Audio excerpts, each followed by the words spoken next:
My name's Paul Stevens, editor of Short-Term Rentals, and welcome to this Rockstars 6.0 webinar on timeshare, fractional ownership and membership clubs, making a comeback, sponsored by Price Labs and Minute. I'm the host for today's session, and you can see there are various things that we do at Short-Term Rentals. And now for a short video from one of our Rockstars series sponsors, Price Labs, a revenue management tool for the short-term and vacation rental industries.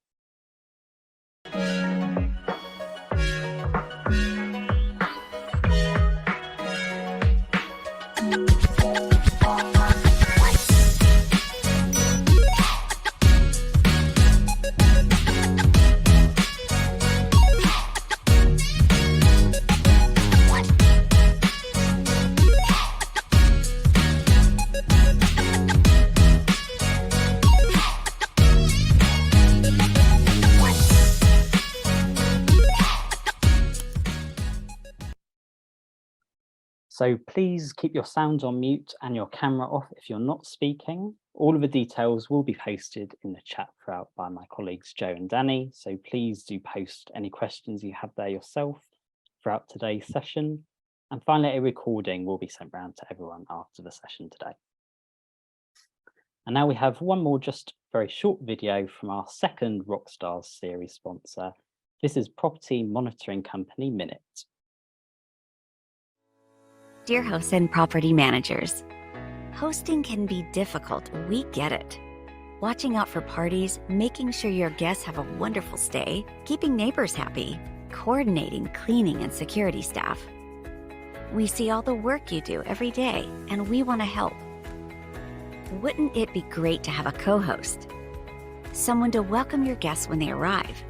Remind them about house rules when they're getting a bit too loud. Keep your home safe when they leave.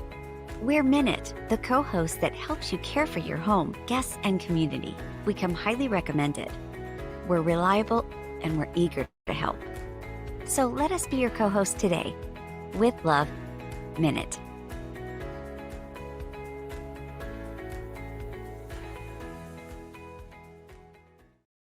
So big thank you to Price Labs and Minute for sponsoring this webinar and our Rockstars webinar series. Let's get things started today by introducing our Rockstars lineup for today, and we will kick things off with Ali, please. Hi everyone, I'm Nichols and I'm the co-founder of Getaway. Getaway is a fractional real estate investing platform that empowers everyone to become an investor in premier vacation rentals, starting at as little as $100 per investment. Thank you very much, Ali. And next up we have Mike, please, from KOALA. Hi, everyone. I'm Mike. I'm the CEO and co-founder of KOALA, and we are a marketplace that enables timeshare owners to easily rent to anyone in the world. Thank you very much, Mike. And next up, we have Caroline from Mint House. Take it away, Hi, Caroline. everyone. Hello, I'm Caroline Pappas, representing Mint House. I work on our corporate partnerships team. We are apartment-style accommodations across the U.S., so our spaces have full kitchens, expansive living areas, and we're also driven by tech. So excited to talk. Thank you very much, Caroline. And last but not least, we have Tim from RCI. Good afternoon. I'm Tim McLaughlin with RCI. We're a division of travel and leisure, and we're the largest timeshare exchange company in the world, and look forward to working with everybody. Thank you very much, Tim, and to all of you for participating today. So let's look at the context behind today's discussion. We'll be looking at the timeshare space, of course, with the launch of Mike's KOALA back in August 2020. Plus, we'll be looking at the fortunes, also branded timeshare programs, such as you can see there on screen, Marriott Vacations, as well as the likes of Hilton and Disney as well. We'll be dissecting the growing investment in fractional ownership and co-ownership companies, likes of Ali's Getaway, which is, I think, just on the next slide, actually, plus the likes of Here, Arrived Homes, MYNE Homes, and Sakoon. And also, of course, the likes of industry giants such as Pappas. So we'll be exploring a lot of that throughout. And finally, we've also covered a range of subscription and membership platforms too, including Caroline's Mint House, which raised 35 million earlier this year. And it's also launched its Mint Pass subscription, We also covered Inspirato Pass, likes of Mandarin Oriental Stay One, and Landing as well. So various companies that we've covered on short-term rentals, also raising money there. So let's kick things off with the getting into the nitty-gritty of the discussion. I'll come to you first, Ali, actually. So Getaway, I think it was actually just in the last week or two that we've covered your 5.9 million series, your 5.9 million seed funding round. And you describe yourself as this fractional real estate investing company as well. So could you just give us a little bit more of a flavor about what Getaway actually does, and also what sets you apart from some of the competitors where we've already mentioned? Yeah, so first and foremost, Getaway, we're making real estate investing accessible to everyone, where you can start investing for as little as $100. And we're really focused on premier vacation rental assets. So as an investor, you're actually buying an ownership share in a property where you then earn cash flow and appreciation on your percent ownership of that property. And then beyond the financial investment, investors enjoy member-only discounted stays and perks throughout the entire portfolio of Getaway homes, not just the properties they're invested in. So really, the differentiator in the fractional real estate space today is, one, we're at a very accessible price point compared to players like Pappas, where you're buying 1/8 of a multi-million-dollar home. This is really meant to be an investment product, first and foremost, with the added benefit of actually getting to touch and feel your investment and enjoy it with your friends and family. And on the other opposite end of the spectrum, with the pure investment players, that benefit of staying in the property is something that's really unique to us, that other folks, haven't built out. And could you just clarify as well so we've already compared you with Picasso slightly. What is your minimum per fractional share as well? How much So does that cost? Yeah, it starts at $100 per share. Okay, and that's a major differentiator with you and Picasso, is that?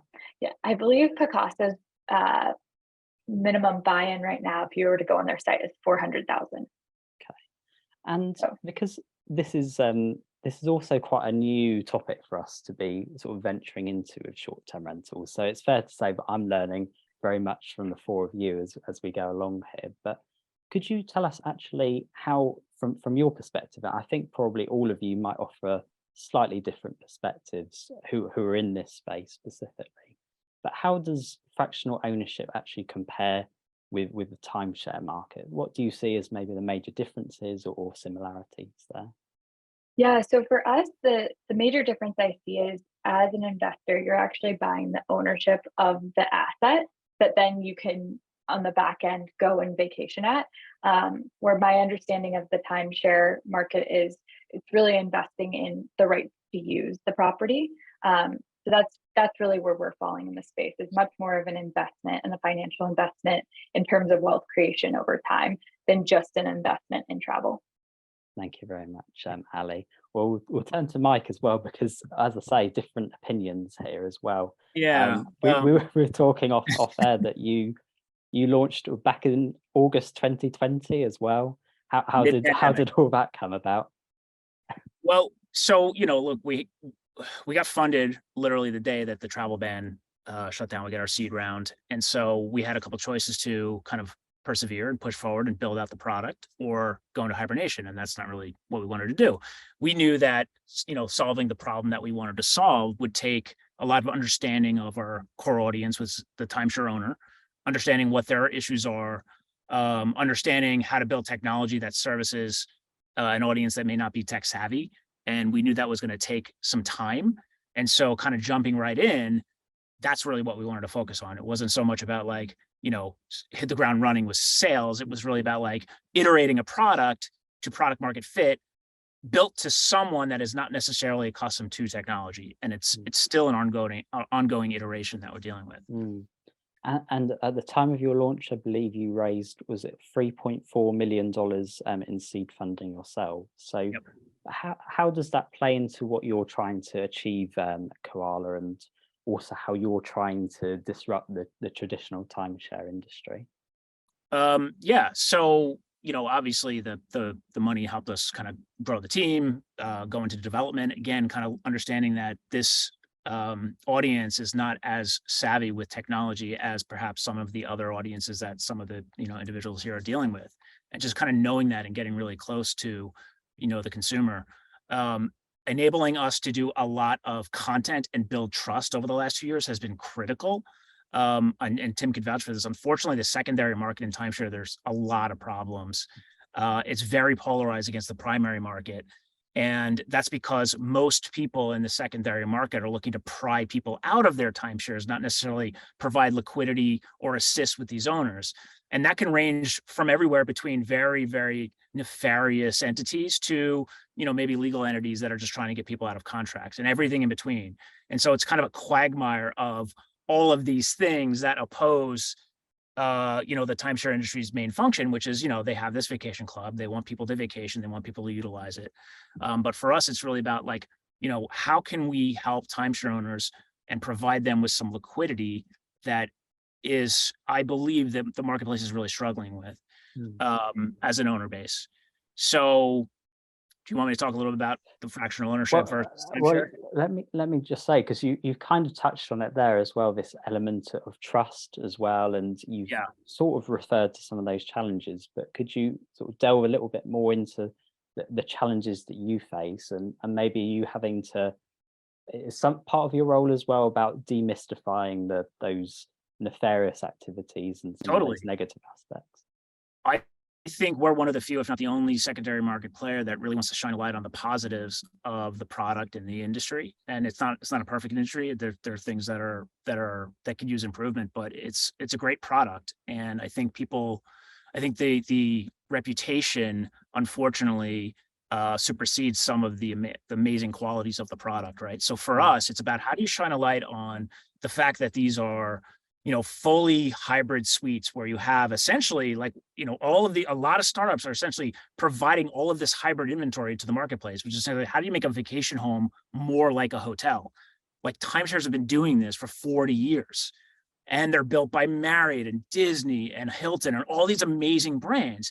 And because there's such a negative perception where if you ask someone younger, they either don't really know anything about it or they think it's a scam. And I think that's really unfortunate because I think the product has evolved immensely. So for us, it's like, how do we shine a light on the positives of the industry, the product, the lifestyle, and try to mitigate some of the negatives? And a lot of those negatives are really around the liquidity that these owners are facing, or the lack of liquidity that these owners are facing. And that's something that we can provide while also really bringing some value, we think, to the industry.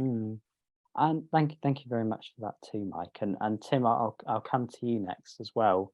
With RCI, you describe yourselves as a timeshare exchange company as well. So I think you can come in with a decent understanding overall of this industry. How do you think the public is being exposed to these various ownership models that we're talking about today, and these non-hotel lodging models? Yeah, I think the exposure, and to Mike's point, the product has never been bad. The product's always been awesome. The downside's been the marketing, and to this day, it still continues to be the downside of our industry. The brands have slowly brought that around and changed it for the better. But I think people are now seeing it through the rental world. COVID was a great example of people wanting to go somewhere where they could have space and not have to sleep next to somebody in the same bed or in the bed next to them. And timeshare resorts, because of their real estate side of it, most of them stayed open, and they were open during COVID. 40% of timeshare travelers traveled during COVID because their resort was available to travel. It's been the marketing. The product's never been the problem. It's always just been the marketing of how we get people to come in and listen to our spiel. I don't believe there's much difference between fractional and timeshare. They're both governed in the United States anyway by the same laws. But I think the product differentiation is the levels of service, the use rights, equity, to Mike's point, equity versus non-equity. Timeshare is a prepaid vacation.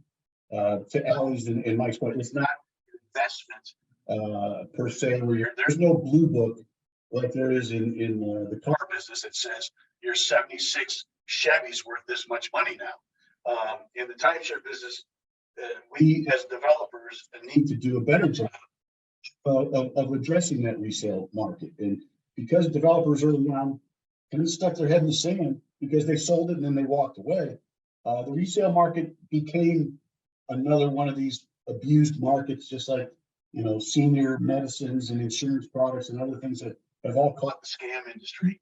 We're just another one that gets scammed like a lot of other industries. But the product itself, the marketing's been terrible. Thank goodness the brands like Disney and Marriott and Wyndham and Hilton have all been involved in it. There's a reason, and they're all trying to figure out now how to bring this style of product into their fold and still maintain brand standards. Thank goodness for soft brands and things like that now. You know, the brand standards can be adjusted, but the brands are all seeking partnerships or investment in this type of product because the exposure to it has been so minimal over the years. We don't even know what to call it. I mean, Paul, we talked about this yesterday. It's a villa, it's a flat, it's a suite, it's an apartment, it's a vacation rental, whatever the heck that is. So, and, you know, the old days of the GDS, you know, it was single, double, triple, quad. And that's built by the airlines, and you had 1 to 4 people, and you either needed 1 hotel room or 2. You know, the timeshare business, it's, you know, sleep 6, sleep 8, sleep 10, just like the fractional market. And the travel industry never knew what the product was. They never endorsed it because it was hard to find on the GDS back in the old days. But today, because of the internet and the exposure of the web, you know, we can now find these things. And thank goodness for the brands and Airbnb and VRBO for opening people's eyes to there are some great vacations that are not in 300 square feet, 2 beds and a toilet, which is a hotel room. It's interesting now you quote Airbnb and Vrbo, because we know that they're starting to list timeshare resorts on their platforms now as well. So that's probably certainly contributing to that exposure there. Absolutely. And we as developers, you know, and we in the development community and in the exchange business, look, we're a service company. We don't own any timeshares. We trade 3 million times a year. We trade people from one to another. And it's an integral part of the real estate offering to a lot of these developers, because they learned, you know, when our SAT was formed in 1974, you bought a fixed unit and a fixed week in a resort.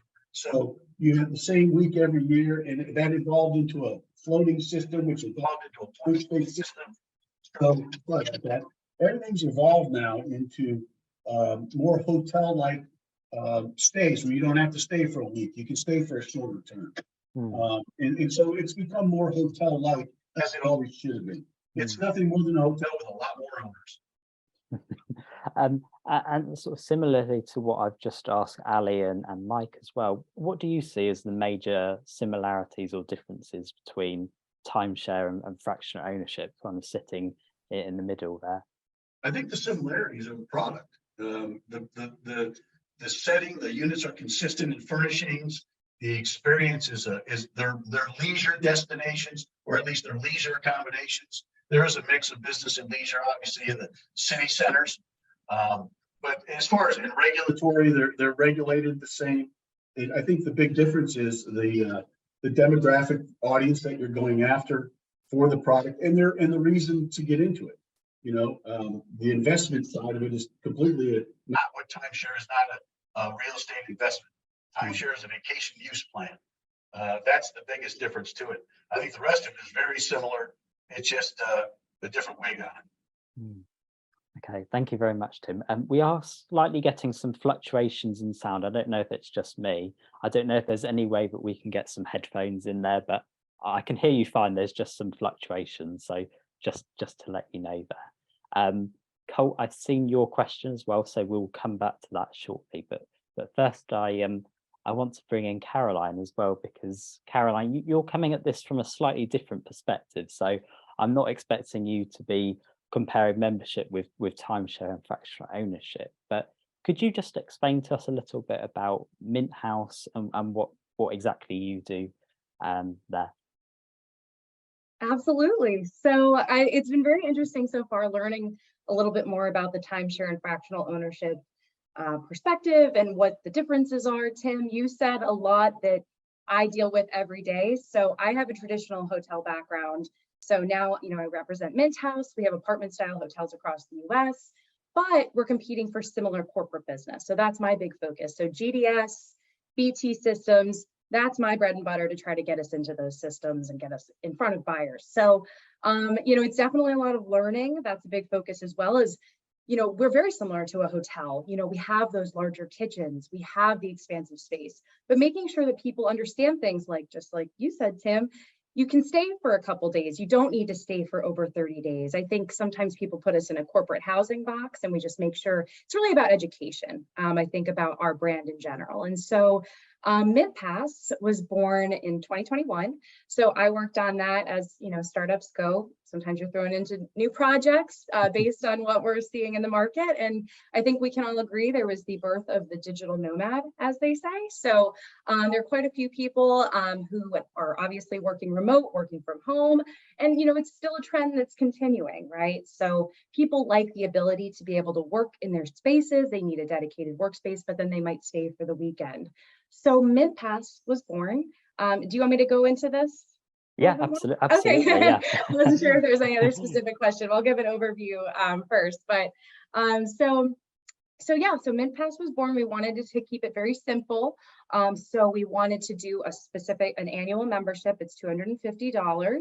And then it's a rate code that you book 30% off of our best available rates. However, it's for a length of stay of 5 nights to 29 nights. As we all know, over 30 days becomes a little bit more tricky with subleases and all that good stuff. So we wanted to really dedicate a segment to this type of traveler. And as we, know working with investors, many love the idea of a subscription model. That's just income that comes on in regularly. So we've definitely developed it since it started in 2021. Some partnerships I can get into as well. But I think that remote work is here to stay in a lot of ways. So we're hoping that it continues. And it's interesting there, you're quoting the digital nomads, the corporate travelers, a bit of leisure in there as well. We also mentioned before, of course, that you raised 35 million Series B funding as well early this year. And we've also quoted there some of the, perhaps, I don't know if you would call them competitors, but other subscription or membership platforms that are raising money or around the market. And so, when you were founding Mint Pass back only last year, were you taking inspiration from other subscription program platforms? What were you learning essentially? Yeah, so we definitely looked, it was me doing a lot of Googling. Citizen M was working on a project, Selena, I know Home at Hilton, IHG was also doing a project. I think a lot of people within the traditional hotel brand space, were really looking to capitalize on this type of traveler and create a subscription. Now, I don't know, I'm not going to say this is an element of our business. It's not our whole business. So I'm not going to say it was a runaway success. I think it's had some elements of success, especially around the partnership attribute. We've just launched a partnership with Chief. So they are a female leadership group who is all across the US, and we've doubled our subscribers through our partnership with them.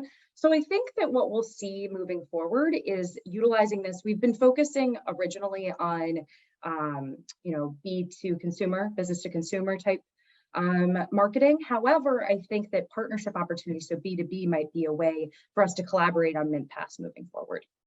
Thank you very much, Caroline. I will definitely come back to that partnership very shortly as well. We'll come back to Ali there as well, because we've already delved a little bit into that investor interest that you're seeing. I mean, you've seen it just in the last 2 weeks with the announcement of your 5.9 million seed round.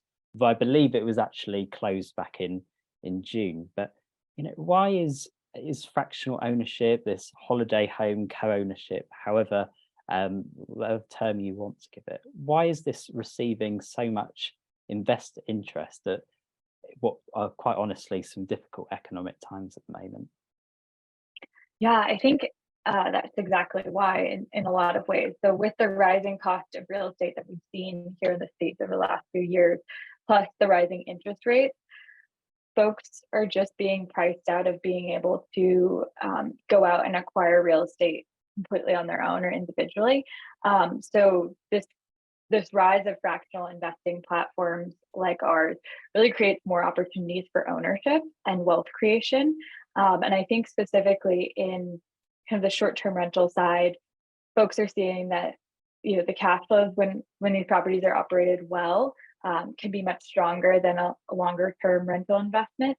Plus, there's this like pride of ownership of, you know, owning a jewel property in Palm Springs over, you know, a property in Toledo, Ohio that you've never even been to. So there is an emotional aspect to some of these vacation rental markets that I think is an added factor of why invest in this product over some others. Talking yesterday as well, we were saying about how you essentially were starting to build out for millennials. I don't know about Gen Z, but since then you've seen an expansion of that. Is that another aspect you see behind this interest from investors? Yeah, it's so funny. When we first, you know, our thesis around the product and all of our demand testing before we were able to fully take investments on, we were like, this is 100% geared towards millennials. Like, you know, they're the ones being really priced out of real estate right now, as a lot of folks hit that age where you buy your first primary. But what we're seeing from early investment activity is, you know, our customer demographic ranges all over the place, and actually skews a little bit more into Gen X, or that generation right before millennial generation. So I don't think that, you know, I had all of these notions that it was a specific demographic of person that would be interested, but I think a broad range of consumers and retail investors are interested in getting access to this type of asset and growing wealth in this way. And would you say on top of that, are you expecting to see, I sort of say this because our last webinar was on this similar topic, but are you expecting to see more institutional investment, institutional capital coming in, maybe what the result of that would be? Yeah, I think, you know, institutional capital has kind of taken over the long-term rental space over the last 10 years, or what you might have heard as SFR, single family rentals.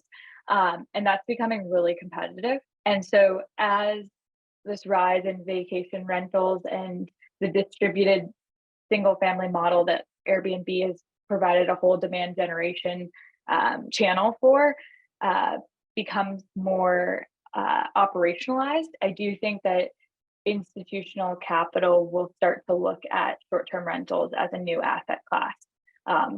It'll probably be over the next 5 years, you'll start to see some investments and then grow from there.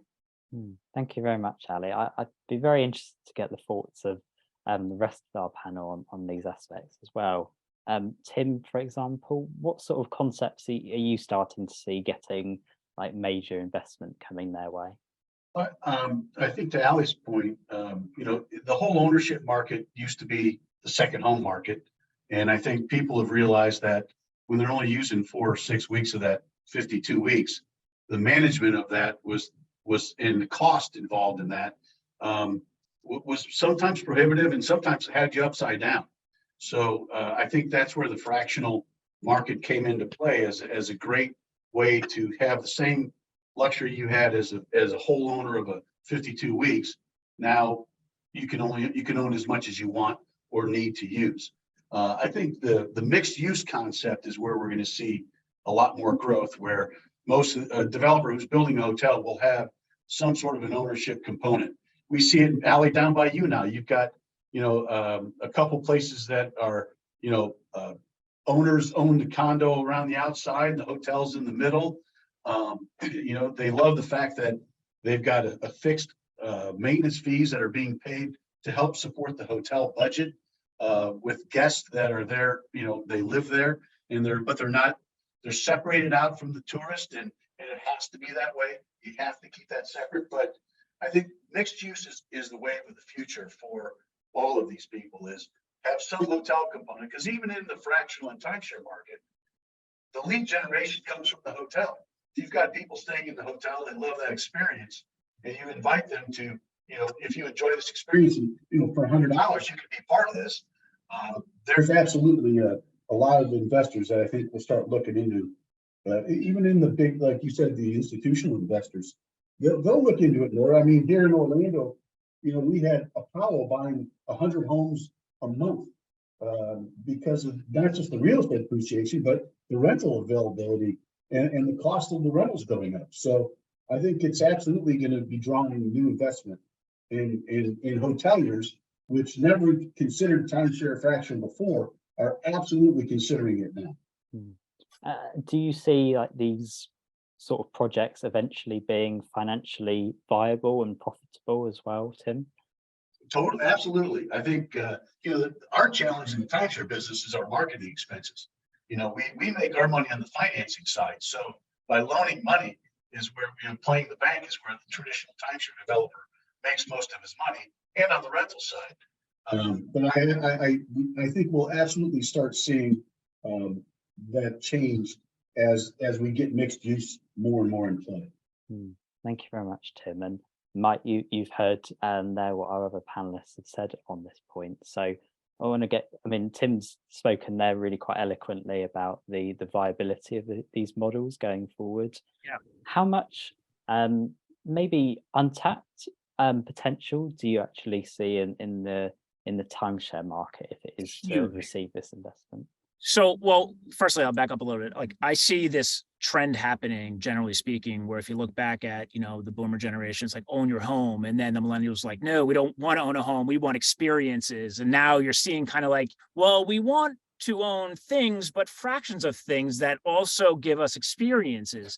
And you're seeing that like across everything, not just fractional real estate. You're seeing it in like artwork. You can buy like 1/1000th of a Rembrandt. Like, you're seeing it in cryptocurrencies. You own a Bitcoin with how many people? Like, you're just seeing it across the board. And this idea of decentralization and fractionalization is huge across the board. And so I love this kind of intersection that's happening with the more traditional timeshare models and things like what Picasso and Ali are doing, where you're seeing this more like new version of fractional real estate, but they're all kind of cut from the same cloth. I know that no one wants to like admit that, but they kind of are, right? They lean into the same emotional dominant buying motives where you want to, own something. You want to say, oh, I have a place here, or I have a place in, Florida, or I have this thing, or I own a Rembrandt, whatever that is, right? And that drives that, what Ali said was pride of ownership. I love that. Like, that is like a real thing, right? And so I believe that timeshare is going in the right direction. Like, I believe that we are providing a sense of liquidity that, to what Tim was saying, marketing expenses are high because you have to convince someone to buy a timeshare because of the reputational issues that it suffers from. And a lot of that is due to liquidity. I can't get out. I don't want to pay fees when I'm not using it. All of those things we help with. And so I believe that with what we're doing and what we're providing for the industry, we can help kind of fill that gap. And that will, I think, open up a lot more people to the concept of ownership. I think like 2% of the global population owns timeshare. Like, I believe that this could be like a car, like everyone could own some piece of their vacations, right? It's a huge driver of being able to provide, in Ali's cases, revenue, in, Tim's cases, recurring commodity to actually take a vacation with. It's all kind of the same thing, right? It's separate from the rest of your money. Everyone has, stock accounts, things that are just designed to make money, 401ks. This is like, I love travel. I want to invest in that travel. And these products do that. And so I love this kind of resurgence. And even though there's this like kind of polarization with what the Picassos are doing and maybe what traditional timeshares are doing, I believe that that space is going to get smaller and smaller over the next decade. And you're going to see like this really refined and mature product that's, I think, for a lot more people than it is today. And that will decrease those marketing costs over time. I mean, it's just something that we absolutely, they're high, and they're higher than they should be for like a product that has that natural demand where people are pulling it from you. Like, you don't have high marketing costs in a Tesla because people are just pulling it from you. And how do you get timeshare to that space? So I see that kind of happening. Like, Picasso's leaned into that. We get this, amazing digital marketing campaigns, and people like, I want that. You don't got to tell me to buy it. I want it. And I think timeshare can get there. It's interesting. Yeah, you talk about like maybe without actually saying it, but this convergence now between timeshare, fractional ownership. I don't know how everyone on the panel sees that, but it's also the same that you're saying with hotels and short-term rentals. Like, how much exactly, how much potential is there when these markets converge as well? I know you were talking about how much timeshare vacation inventory is actually available, and it kind of shocked me when you were comparing it with the amount of Airbnb house out there. Yeah, that's 22 million timeshare owners globally today, compared to ostensibly 4 million Airbnb hosts, purportedly.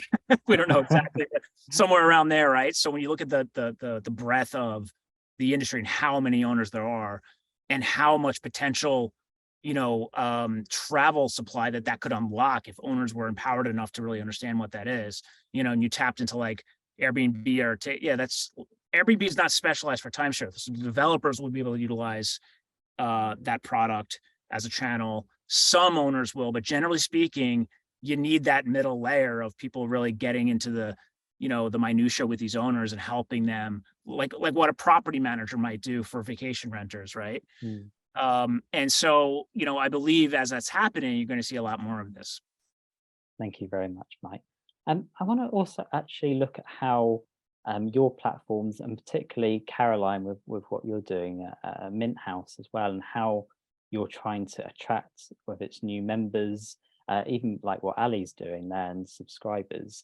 You've already talked there, Caroline, about how you're about this focus on digital nomads. How exactly are you trying to attract or appeal to what is really quite like a new demographic of travelers still? Yeah, absolutely. So one thing Tim said too, it reminded me of something that we do is we pull from our existing guests. So whether, the hotel will bring in our guests. So if they're, just coming for leisure or business, so we're on all the distribution channels. So Airbnb, Expedia, all of the ones that you would imagine. And so they might come in and then we lure them in with our marketing. We have pieces in the rooms, whether it's email, whether it's communication, just from the check-in experience. So we make sure that Mint Pass is shared throughout the guest journey to know that it's an option for them. And I know this isn't a topic for this, but for this webinar, but loyalty is really something we've been trying to learn a little bit more about through Mint Pass, especially in the traditional hotel world. That's extremely crucial for many different brands, and we don't have a traditional loyalty program yet. So some of the focus on Mint Pass was to, one, see how a subscription model went, and then two, understand what we can learn from that and how we can create a loyalty program. So I think in terms of targeting digital nomads specifically, I'd say that's probably the simplest way we do it is through our distribution channels, and then making sure that our guests that stay with us are understanding of that platform. And then, as I shared, some of our partnerships, and we're certainly open to more.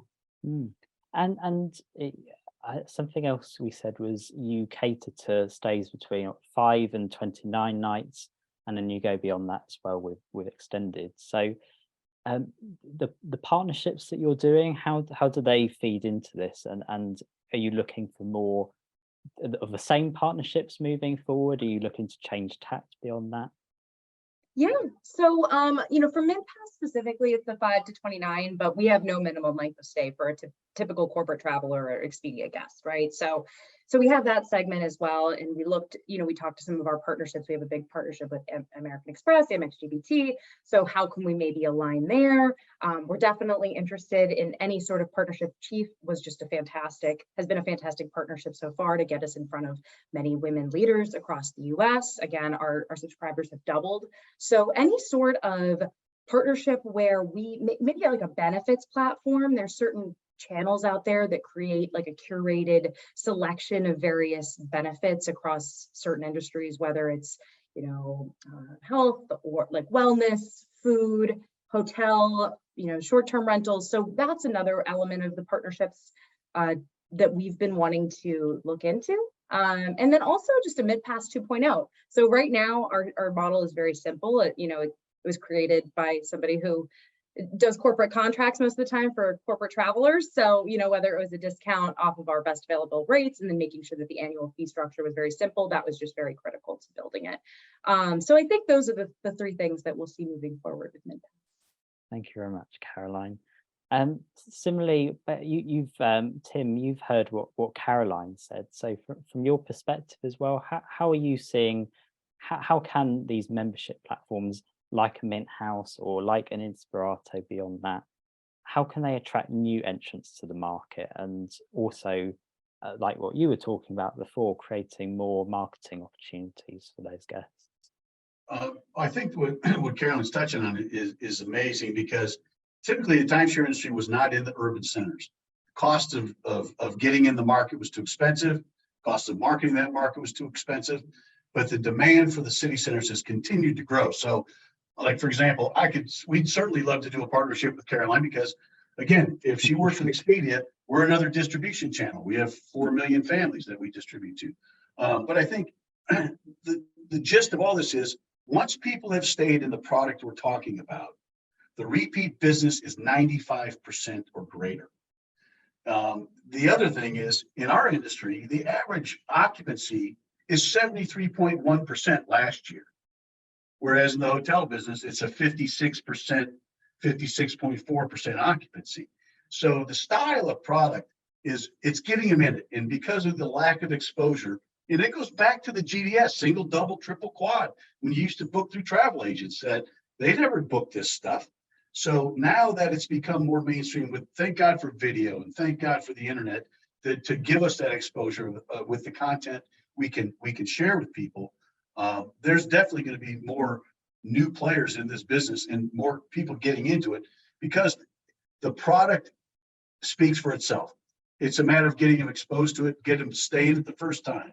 Once they've stayed at the first time, the referral business that comes from that, in our industry, a referral is twice the closing percentage for a sale as a traditional off the street tour. So that's the dynamic that someone selling this stuff is going to look at and say, wait a minute, if my expenses are half as much to get a referral than they are to get one off the street, where do you think you're going to go? So exposing people to it, getting them in it, putting them on these mini vacs, these trials. You'll see trial programs where you can test it, dip your toes in the water, things like that. Will bring the loyalty, I think. And to Carolyn's point, loyalty is something that business guys have been doing it for years, right? They're all staying at their brands and the way they travel. But I think we're starting to see that, and we're going to see more of that on the leisure side in the near future as well. There we go. This could be the start of a beautiful partnership between RCI and Mint House there. So I'm sure you can talk after this session as well, guys. But if we go back as well to the original title of the topic for this webinar, and we're looking at how these models, perhaps, are they already thriving? Do they need reviving? And Ali, I know something that we wanted to discuss as well was this notion of the sort of regulations that you're facing with Getaway and probably across the board as well. Could you expand a little bit on some of those challenges that you're facing with Getaway? Yeah, so in the short-term rental space, oftentimes, and think about this as more of like the Airbnb hosts of the world and those types of properties, they're single-family homes or in residential zoning. And one key factor that short-term rentals have been up against is this idea of taking away housing from the residents of that municipality or city. And so one thing that we're really focused on at Getaway is focusing on markets where they're very vacation friendly, or that having folks come travel in is a huge part of their economy, and they're very pro short-term rentals, and those show up in the regulation, versus going after markets where they're so tight on housing that every possible housing stock needs to go to the population. So that's something that we're just like assessing from the very top as we underwrite potential opportunities in markets. We really want to be focused on really economies that thrive on tourism and are very friendly towards this type of product. Where I think, with more of the timeshare product, a lot of it is in more hotel zoning. So it's already built, it's purpose built for that purpose. Whereas in short-term rentals, we're converting originally built single family homes, condos, townhomes into short-term rental units. Do you see those regulations between fractional ownership companies like your own and timeshare being the same or relatively different?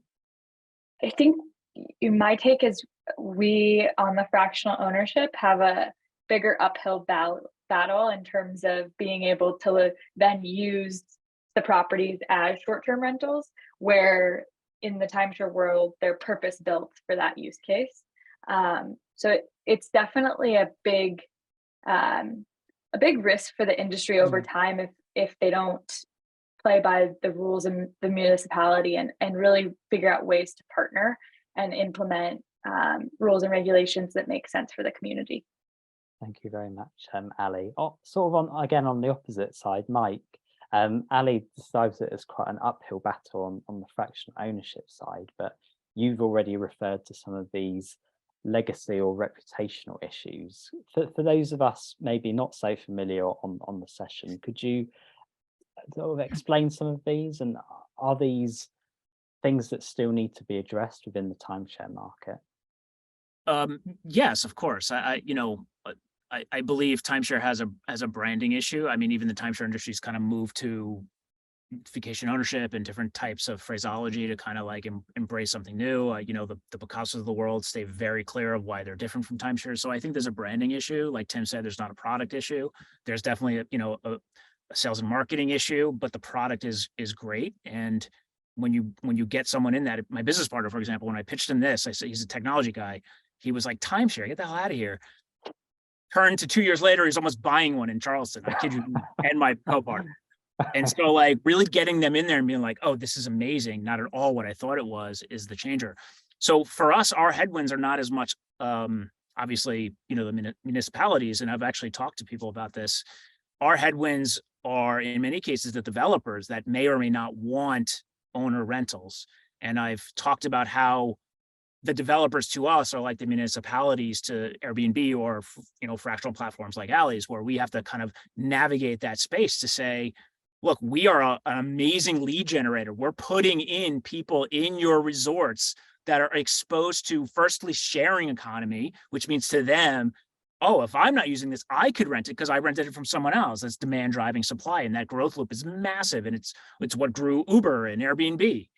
And so we believe we're in doing something in their best interest, but there are some developers that don't feel that way and they put a lot of roadblocks there. So navigating that for us, some you have the concept being embraced because they understand that, the younger generation not just want this, but require this level of control, while others are a little bit more opposed to it. And so navigating that has certainly been a headwind for us. Obviously another headwind for us has been trust. It's not just reputation from your average consumer. There is a bad reputation for timeshare owners and anyone trying to help them in that secondary market space. Everyone on this call has probably heard more about timeshare exit companies than the benefits of timeshare. Like whenever I talk to someone about like timeshare, I'm like, oh, I hear those commercials everywhere trying to get you out of your timeshare. And I think that's such a shame. They're just doing a better job at, slandering what is ultimately a good product than, we are as a proponent of the product. And, I've spoken to that a lot as well. And it's a shame. And that sort of climate has created a distrust with the timeshare owners. We were trying to engage with them in our early days and they were calling us a scam. We're like, we're not charging you anything. What are we trying to scam you out of? They're just so triggered and PTSD about one of our first customers was literally just scammed out of $14,000 from an exit company. And she called us up and we helped her. And within 3 weeks, we started depositing money into her account, like from rentals. And she was crying, literally crying, saying, I can't believe this is happening now. And we get that all the time. It's unfortunate that the secondary market is such a quagmire. So there are headwinds, I think, but different than what Ali is saying for sure. And to shake off those sort of negative connotations, whether they're if it's sort of broadly looking at the timeshare industry, is that a case, like you say, of proving liquidity, matching up to those regulations as well? Yeah. So again, when you're buying into any of these products, you're kind of buying two things. You're buying, in some cases, a real estate component, and in other cases or all cases, a program, right? And so that liquidity that we introduce into that can really help those owners in the case of the asset, right? And making sure that it's affordable if they can't use it 1 year. There are people that, can't afford their maintenance fees for whatever reason, lifestyle changes, job losses, they've retired, things change, and it's not so easy to exit these things as it should be. And so that creates, obviously huge problems. So that liquidity to the product, I believe over time will really start to address that concern. But on the front end, we've created, I think, what is like a very soft, fun brand to illuminate all of the joys of this product in a way that I think most vacationers are not really accustomed to. It's been a very insular ecosystem, and for us to just open the doors and be like, hey, young family, stay in this timeshare resort because it's amazing. And they're like, what is a timeshare resort? And do I have to take a presentation? And all of these things, we're like, no, you're going to love it. Come on in. And I think that kind of element to our brand, that it's fun, it's soft, it's engaging, and the way we talk about the product, I've done a lot of thought leadership on, like, timeshare resorts are actually really cool and amazing. And if you have a family or a group, I mean, again, to have check-in desks, amenities like a hotel, full kitchens, multiple bedrooms, it's amazing. It's just a great product. And leaning into that and really illuminating that for the traveler is, I believe, really demystifying just the product itself, not so much the ownership side, but at least the product. And that's the start, right? Because if you can get them in the door, everything else gets a little easier. Thank you very much, Mike, for that. Tim, I saw you nodding along to a few of Mike's points there. How are you viewing the landscape and how these regulations are affecting? Well, I think the regulations were brought in strict. Europe's very strict. I mean, the United States, we follow between Florida, California, and Hawaii. The regulations have been really tightened up, and they've stayed on top of it, both on the consumer protection side as well as for the developer and the marketing side. But I think the term exit that Mike talks about is something that we're seeing because timeshare was forced into the real estate regulatory arena by the banks back in the 70s, where they were going to loan you money, but they wanted some asset that just in case it went upside down, you had something to back it. Well, banks don't want to own timeshare. They don't know how to sell them either. So I think it was forced into the regulatory arena of real estate, where, in my opinion, never should have been in real estate. It's a prepaid vacation plan. What Allie does is real estate, and I think timeshare is an emotional sale. It was an emotional purchase. People bought it because, it's if you love your family, you're going to buy a timeshare, prove to them that you're traveling every year on vacation. This was an investment you're going to make money on. And I think the regulatory arena is changing. We're seeing more shorter term purchases, right to use. Like Mexico is a lot of right to use. You have a 99-year right to use, and now you can see a trial program. You can have a 3-year right to use, and it rolls for 3 more, and you have so many terms of that. And then Allie also mentioned that a lot of this is that when it's operated well, at the end of the day, these things have to be operated well. And we look, timeshare resorts all around Expedia and Booking.com too. Timeshare is only who owns the hotel. It's still a hotel. It just happens there's thousands of owners versus one. And I think that's the mistake, is people walk into a timeshare resort, they booked it through Expedia, they don't know it's a timeshare resort, and that's okay. That's perfectly fine, because the ownership happens to be timeshare. You're staying there as a renter, you're welcome to stay there as a renter. You don't have to take a tour. You can enjoy the product like everybody else. But unfortunately, we haven't been able to get into the consumer's mind more, unfortunately, because of the downside of the marketing. But again, I'll always say the product has never been the issue. Well, let's let Ali add on to that as well, because Tim says there that you're real estate, Ali, with this venture now. Is fractional ownership here something that is here to stay long term? Does it need developing, evolving along the way?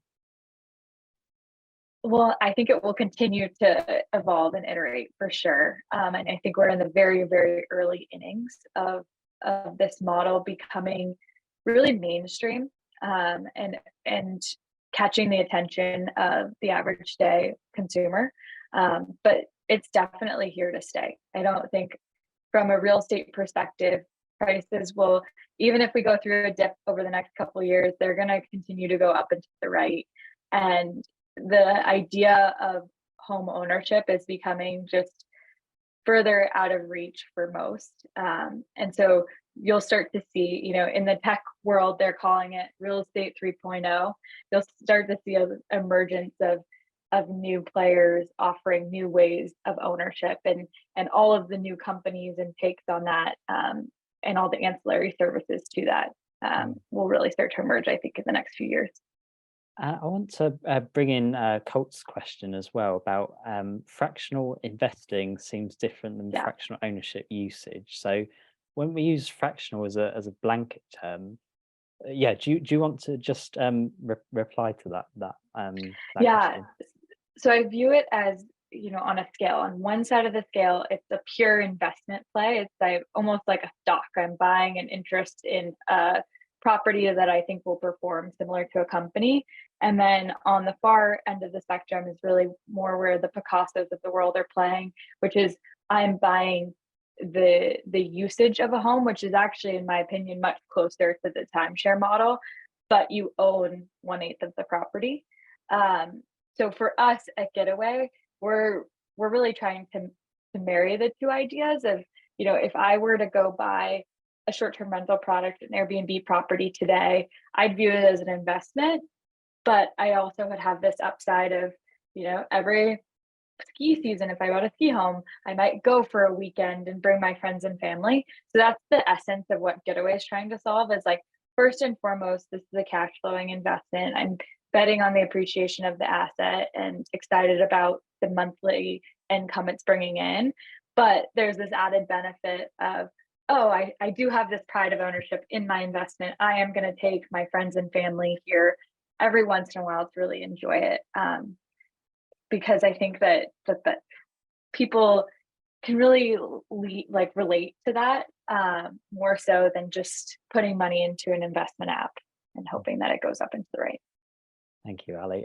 There's lots more questions I could honestly ask, but we're slightly running out of time. If any of our speakers want to add anything in the chat, expand on any of those answers or what Ali's just said, then I'd very much welcome that just before we close off the session. So big thank you to all of our contributors today, to Ali, to Mike, to Caroline, and to Tim. Just got a couple of slides to run through before we finish for today. So we're back next Tuesday, the 8th of November at the same time, 4 p.m. GMT, for our next Rockstars webinar, and that's called Analysing the Hottest Vacation Rental Growth Markets. We'd be delighted if you could join us then, if you've enjoyed today's insights, and you can sign up now in the chat. Tickets are also now available for our upcoming Recharge event in Lisbon, as we bring together urban innovators at the cutting edge of hospitality, real estate and living. It takes place on the 23rd and 24th of January 2023. Hope you can join us then. For opportunities to work with us, please do contact my colleague Katie. Big thank you again to Price Labs and Minute for sponsoring our Rockstar series session.